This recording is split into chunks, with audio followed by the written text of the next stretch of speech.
Et bonjour à toutes, bonjour à tous. Ouh, en fait, j'ai une tournée, j'aurais pas faire ça. J'aurais pas dû. On refait doucement. Bonjour à toutes, bonjour à tous, et bienvenue dans cette petite vidéo dans laquelle on va parler de caméra. Une fois n'est pas coutume, sur une chaîne de loueur de matériel audiovisuel, on va parler de caméra. Il y a plein de personnes qui sont super hypées par la sortie des nouvelles caméras. Ah, et Canon a sorti une nouvelle cam, j'aime trop Canon. Ah, et Harry a sorti une nouvelle cam, j'aime trop Harry. Ah, et Sony... Et à chaque fois, il faut, j'ai l'impression, aller à la course à la meilleure caméra, parce que celle qui va faire les meilleures images, celle qui va être la plus performante, celle qui est... Non, il faut qu'on démystifie un truc ensemble. Vous allez voir, c'est un peu plus compliqué que ça. Parce que dans le vrai monde, c'est pas la caméra qui fait l'image. Enfin, c'est plus la caméra qui fait l'image. Ça a été le cas. Ça n'est plus le cas. Sauf dans de rares occasions, mais on va pas parler de l'Alexa 35. Toutes les caméras qui sortent ont des super capteurs. Elles ont des super stats. Elles font du bon ralenti. Elles ont toutes quasiment de très bons résultats en basse luminosité, une belle plage dynamique. Bon, en fait, qu'est-ce qui différencie d'une caméra d'une autre? Et j'ai une théorie. Plus on s'éloigne du capteur, et en fait, plus on a d'impact sur l'image. On va regarder ça ensemble. Prenons par exemple ce super plan. Merci Yoji. Je pense que ceux qui sont déjà venus ici l'auront reconnu. Donc sur ce plan, on a simplement une lumière en contre. Hein. C'est un Amaran 300C. Sur le côté, on a un COP 600C avec un Light Dome 150 sur lequel on a mis une full diff et puis un nid d'abeille. On a mis un egg, donc une lumière négative de l'autre côté avec le floppy, de manière à pouvoir créer un petit peu de contraste sur le visage de Yoji. Avec un A7S3 et un Zuiko, un Olympus Zuiko d'ailleurs. Très belles optiques, hein, soit dit en passant. Ouvert à 1.4, voilà le résultat. On peut voir des jolis flares. Ça raconte quelque chose. C'est doux. C'est flatteur sur la peau, je trouve, personnellement. Et puis, ce flair un petit peu vert, hein, je le trouve pas trop moche du tout. Participe vraiment à une certaine esthétique de l'image. C'est un parti pris. Et là, on voulait comparer cette image-là avec une autre caméra, full frame. Mais malheureusement, ce jour-là, on n'avait plus de caméra grand capteur, genre de Mini LF, de Venice 2, de Raptor, tout était sorti. Donc, on a pris la caméra la plus récente qu'on a fait rentrer. C'est la Komodo X. Elle a un capteur Super 35, donc on peut voir que clairement, on n'a pas le même cadre. Bon, c'est pas très gênant. Mais par contre, on a exactement la même image. Regardez-moi ces carnations, c'est pareil. Les flares, ils sont pareils. Bon, ils sont pas positionnés au même endroit dans le cadre, mais on s'en moque. Les noirs sont collés pareil. Tout est pareil. Et il y a une caméra qui vaut 10 000 non équipée et une caméra qui vaut 3 500. Et là, si on crop notre A7S3, on peut voir qu'il n'y a pas de différence. Laquelle est la Komodo et laquelle est la Sony. Voilà. Je vous laisse regarder, vous me dites. Hein. Bon, il se trouve que c'était l'image de droite qui était la Sony. Voilà. Il y a à peu près la moitié d'entre vous qui avait vu juste. Et puis à peu près l'autre moitié qui n'avait pas vu juste. C'est normal. Et maintenant qu'on a établi ça, on va commencer un petit trajet en s'éloignant de notre capteur. Et juste après le capteur, évidemment, on a l'objectif. Alors qu'est-ce qui se passe si on compare notre Zuiko 1.4 avec un Sony 1.4 optique photo? Alors là, on peut voir que la différence est flagrante. C'est plus du tout la même image. On a davantage de différence entre deux optiques qu'entre deux capteurs. Et c'est quelque chose qu'il faut bien comprendre. Les objectifs, le choix de votre optique va déterminer le look que vous allez donner à votre film. On peut voir que le Sony a des flares qui sont beaucoup plus contrôlés. On a une sorte de petite pétouille de flares dans un coin. Évidemment, on va pas faire rentrer beaucoup de lumière en direct parce que c'est pas un flare qui est très flatteur. Sauf si vous décidez de faire The Revenant et vous voulez avoir des flares très froids, très chétifs, un soleil bas, bleuté, avec un piqué comme là qu'on voit qui est relativement poussé, même trop poussé pour moi, qui est pas très flatteur finalement sur la peau, mais qui donne une esthétique extrêmement moderne, récente. C'est une esthétique actuelle qu'on peut voir dans énormément d'images, et notamment des images photos. C'est normal, c'est une optique photo. Et puis c'est aussi une image qui est légèrement plus contrastée par rapport aux Zuiko. Ça vient évidemment du traitement des lentilles.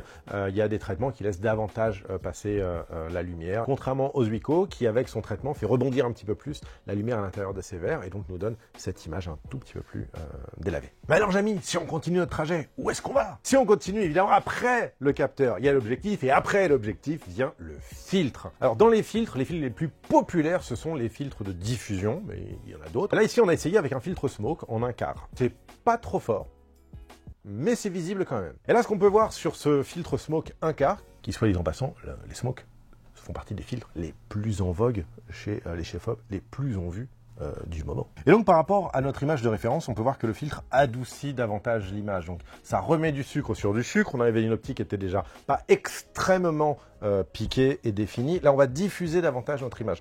Donc ça va se traduire par une peau qui est encre. Donc ça va encore plus cacher les imperfections de notre sujet. Ça va diffuser davantage les hautes lumières, donc les points chauds de votre image, et accentuer les flares. Vous voyez, on a des flares là qu'on n'avait pas avant. Et puis, ça désature légèrement notre image et ça la décontraste légèrement.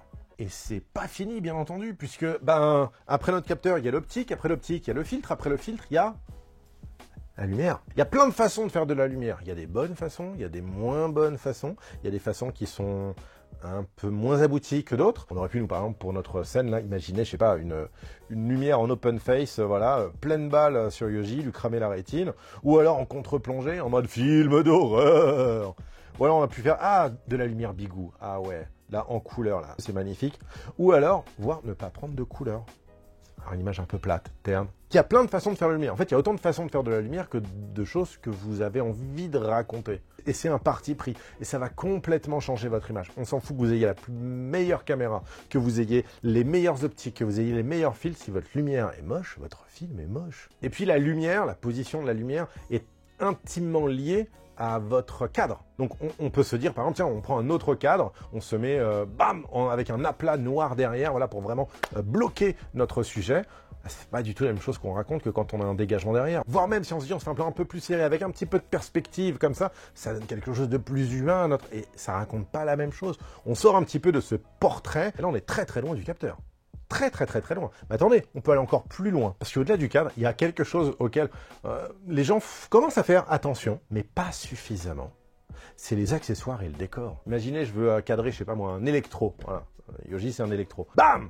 Je lui mets des gants que j'ai trouvés vite fait dans la chambre de mon petit frère. Voilà, ils sont trop petits pour lui, il y a des petites abeilles dessus, en plus c'est des gants de jardinage. J'ai pas de gaffeur, je lui file le scotch des champions. C'est pas du tout un électro, le gars. On est d'accord. Pourtant, il y a une intention, il y a une volonté de le transformer en électro. Mais là, c'est pas le cas. Alors que si jamais je prends un tout petit peu plus de temps, en amont, quelques jours avant le tournage, avant même d'avoir commencé à poser ma caméra, et que je lui trouve ce qu'il faut en accessoires, et en déco également, parce que je lui mets des pieds de mille à côté de lui, je lui mets des wind-up dans le cadre, je lui mets une blonde au sol, des gants Dirty Rigger d'électro, une sacoche, un drapeau, une ceinture de gaffeur, un prolong dans les mains. Le mec est un électro et je raconte pas du tout la même chose. Et là, on s'en fout du capteur que j'ai choisi, en fait. Là, j'ai de la véracité dans l'image. J'ai de la crédibilité. J'ai de la strict cred. Et là, pour que ce soit crédible, on s'en fout que j'ai tourné à l'iPhone. On s'en fout que j'ai pas d'optique, que j'ai pas de filtre, que j'ai peu de lumière. Là, j'ai un truc qui est vrai. On peut même aller encore plus loin. Tiens, regarde, si on lui fait faire quelque chose, là, on passe à la mise en scène. Alors, la mise en scène encore plus importante que le capteur. Alors là, j'aimerais qu'on fasse une pause. Parce que, et là, si vous regardez cette chaîne, vous avez un peu plus technicien que écrivain ou réalisateur. Mais je sais que parmi vous, il y en a. Et je sais aussi que parmi vous, il y a des chefs-op qui font de la mise en scène à la place de leur réal. Parce qu'on n'a pas toujours le réal qu'on mérite. Tu prends ton petit électro et tu lui fais faire une tâche. Face caméra. Boum. C'est un choix. Il est là. Il est crédible. Et puis on peut même aller encore plus loin en rajoutant des personnes dans le cadre, en leur donnant des actions à faire. On comprend, il y a de la lumière derrière, c'est un tournage. Mais on est à des années-lumière de notre capteur qui, au final, sur notre échelle, est la chose qui a le moins d'importance. Je ne vais pas aborder là tout ce qui va être l'écriture, le jeu des acteurs, le choix des acteurs, mais tout ça, ça compte davantage encore que l'aspect technique. Et si on retourne un petit peu justement du côté technique, une fois qu'on a fait rentrer nos images, on a le montage. Et ça, le montage aussi veut dire quelque chose. Pendant longtemps, le montage, c'était la dernière écriture de votre film. Maintenant, après le montage, il y a l'étalonnage, qui est la véritable dernière écriture du film. Et avec l'étalonnage, on peut faire des choses absolument incroyables aux images. Peu importe le capteur avec lequel vous avez tourné. C'est pour ça que dans des films, si vous regardez un petit peu la liste technique de certains grands films, il y en a qui tournent encore avec des GoPro, avec des A7S, alors qu'ils sont avec des Alexa LF d'un côté. Donc, décomplexez-vous. Si vous êtes comme 99% des créateurs et que vous ne pouvez pas avoir accès à des caméras très chères, c'est pas si grave. Vous pouvez prendre un boîtier que vous avez sous la main, qu'on vous prête, que vous avez acheté il y a 1 an, 2 ans, 5 ans, 10 ans, peu importe. Si vous choisissez le bon objectif ou simplement le bon filtre, il y a des filtres qui coûtent pas cher, qui sont vissables, ça. Et puis surtout de la bonne lumière. Et puis après que vous passez un peu de temps en étalo, vous allez pouvoir sortir de belles images. Alors attention, je ne dis pas que vous allez pouvoir sortir n'importe quelles images, mais vous allez pouvoir sortir de belles images. Voilà, c'était le message que je voulais passer. Arrêtez d'être toujours dans la quête de la dernière technologie, du dernier boîtier, de la dernière caméra, et peut-être axer un petit peu plus votre réflexion sur l'esthétique finale du film, tant au niveau des objectifs, des filtres, que de la lumière, de la mise en scène aussi un petit peu, et du cadrage. Si vous avez des questions techniques, mettez-les en commentaire, et pendant les prochains jours qui suivront la mise en ligne de la vidéo, je guette et je vous réponds. Voilà. Et ceux qui ont déjà écrit des choses, vous savez.